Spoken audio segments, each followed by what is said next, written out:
Halo sahabatku yang terkasih, jumpa lagi bersama saya John Sung, Jesus My Savior.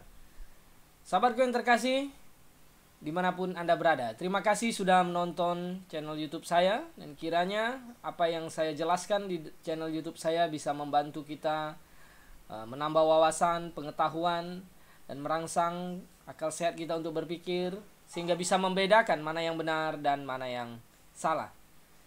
Nah, saya mendapatkan sebuah kiriman video dan untuk saya tanggapi katanya. Video mengenai seorang ustadz yang ceramah mengenai sebuah lagu katanya yang mengajarkan membenci Islam. Nah, coba kita lihat videonya. Berapa ratus tahun teori Darwin ini salah dibiarkan menjadi ilmu pengetahuan. Coba bayangin, demi suatu ideologis untuk menjatuhkan Islam.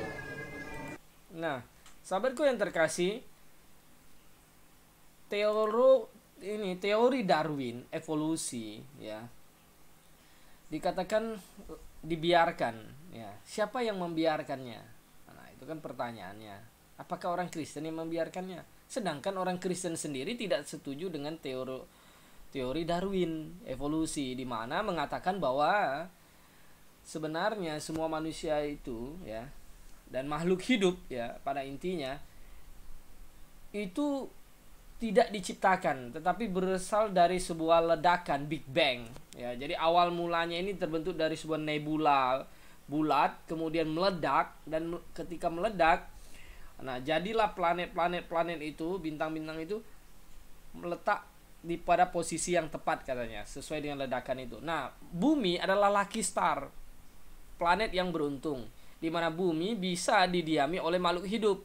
Nah, makhluk hidup kemudian dari makhluk hidup bersel satu amuba begitu berevolusi jutaan tahun.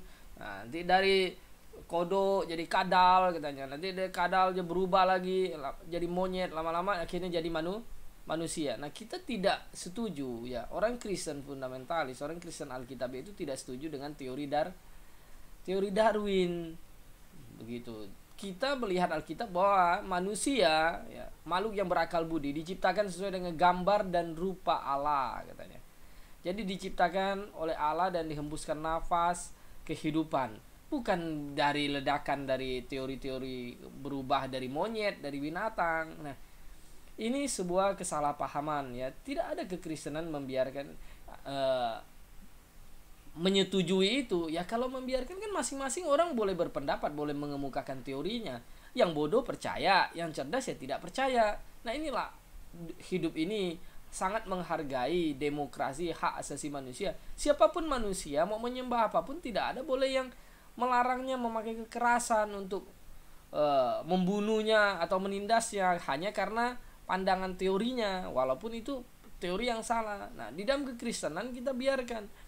Artinya begini, ya Tuhan kan berkata, ya lalang akan bertumbuh dengan gandum. Biarkan pada waktu hari penuaian, maka malaikat akan menuainya. Kita hari ini disuruh untuk memberitakan yang benar, memberikan sebuah pilihan kepada banyak orang, mau ikut yang benar, mau ikut teori yang salah atau teori yang benar ya, seperti itu. Jadi jangan terlalu jadi manusia itu ya semua disalahkan.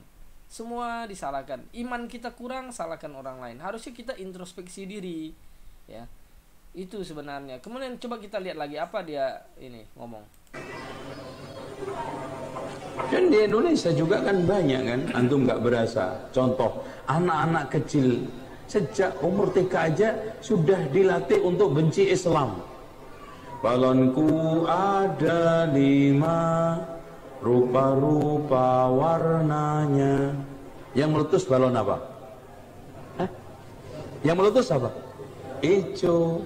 Hati. Nah, ini sebenarnya tidak ada hubungan sama sekali ya. Tidak ada yang ini mengajarkan untuk membenci. Ini sangat paranoid atau apa gitu. Kenapa semua dihubung-hubungkan untuk memprovokasi seolah-olah itu ya, Islam itu menjadi sebuah korban kebencian gitu. Ini tidak benar. Bukan ke Indonesia ini kan mayoritas Muslim. Tidak semua juga Muslim setuju dengan pandangan Ustadz ini, saya pikir ya. Ini lagu anak-anak.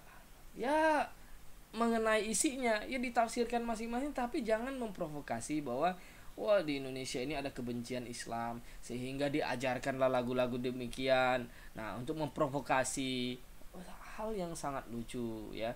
Tidak ada hubungannya sebenarnya. Cobalah kita berpikir dengan akal sehat ya. Ini hanya lagu yang untuk ya menghibur anak-anak. Anak-anak suka balon, ya kita hibur, memang berwarna-warni balon itu ya.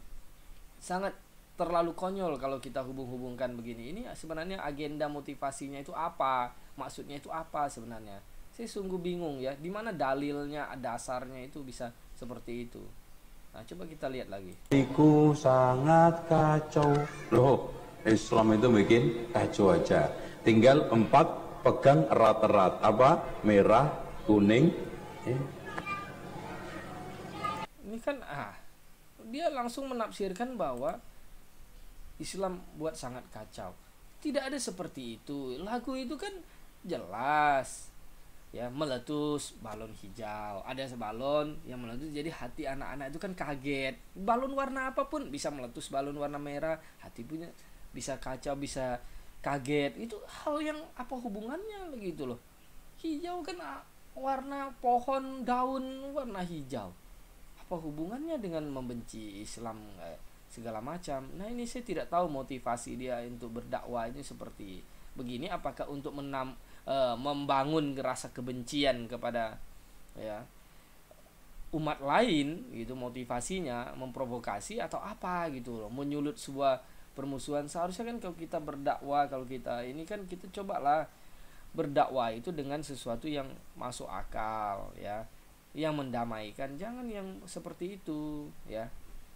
Nah, ini coba kita lihat lagi. Apalagi nyanyi yang jelas-jelas mengajak untuk membenarkan ajaran Kristen. Naik ke puncak gunung, tinggi-tinggi sekali, kiri kanan. Anda lihat Messi ketika berhasil nembak bola. Iya. Ya, kulihat saja banyak pohon apa? Nah, kenapa cemara? Padahal di Sumatera banyak pohon. Nah, jadi ini konyol sekali ya. Saking takutnya dia dengan ini tanda salib atau kekristenan ya. Jadi lagu naik ke puncak gunung, lihat kiri kanan, mana ada kita waktu diajarkan, waktu saya masih kecil pun diajarkan naik puncak gunung lalu pakai tanda salib, tidak ada ya. Ini kan lagu yang hanya untuk mengajak anak-anak itu senang, untuk bergembira ya. Tidak ada di situ ya. Kalau misalnya ada tanda salib loh, emangnya kalau misalnya ada tanda salib, palang salib begitu di ambulan kah, di apotik kah, apa segala macam, lalu jadi ini imannya jadi luntur gitu loh. Atau bagaimana? Masa mudah sekali terpengaruh ya, hanya karena sebuah tanda begitu, tanda salib begitu, langsung berkata, wah iman saya ini udah terganggu, ini bahaya. Saya di rumah saya ya, jarak 300 meter dari masjid, suara masjid itu hampir tiap hari berdengung, itu aja tidak ada masalah. Saya aja oke-oke aja, kita penuh toleransi, karena iman itu bukan masalah seperti itu, bukan masalah bisa digoyahkan dengan hal begitu. Lo karena ajarnya juga saya tidak mengerti kok, bahasa Arab saya tidak ngerti. Kalau bahasa Indonesia mungkin saya masih mikir, oh maksudnya ini kali, bisa benar ya begini-gini. Nah, ajarnya pakai bahasa Arab saya tidak ngerti, teriak-teriak aja. Nah, apakah lalu ini meruntuhkan iman saya? Kan tidak ya. Masa cuma hanya karena lagu naik puncak gunung ini membuat jadi paranoid, ketakutan begitu. Jadi saya heran sekali dengan ya konsep berpikirnya yang begitu cetek, yang ya fanatik dan sangat konyol sekali ya. Engkau mau 10 kali, 100 kali, 1000 kali pakai tanda ini pun tidak membuatmu beriman sebenarnya kepada Tuhan. Tuhan itu bukan ada di salib, apa hubungannya gitu loh ya. Ada yang sampai pikir kau pegang tanda salib itu najis, haram. Nah, konyol juga kalau begitu. Nah, mengenai pohon, ya pohon apapun ya kebetulan yang ngarang lagunya dia mau suka pohon cemara, dia lihat pohon cemara kan bagus, cakep gitu, dibanding dengan pohon sawit. itu hak-hak dia. Kau mau dinyanyikan ya silakan, kau tidak menyanyikan ya juga tidak ada masalah. Tapi kalau membangun konsep seperti itu, ya ini ya bagi saya sangat konyol sekali. Ya, sahabatku dimanapun Anda berada, ya, iman kekristenan kita bukan tergantung lagu apapun yang seperti yang diutarakan oleh Ustadz tadi. Iman Kristen kita itu dibangun dengan membaca Alkitab, ya, membaca firman-Nya, berdiskusi antara satu dengan yang lain, mendengar firman Tuhan, khotbah dari para hambanya. Nah, kita pilah-pilah mana yang benar, mana yang tidak. Nah, itu yang membuat kita bisa tambah beriman, ya. Masa nyanyi lagu balonku lalu iman kita jadi runtuh? Kan tidak, ya. Oke. Jadi kira-kira itu tanggapan saya untuk ya Ustadz yang yang terlalu paranoid terhadap lagu ini. Bersama saya John Sung, Jesus My Savior.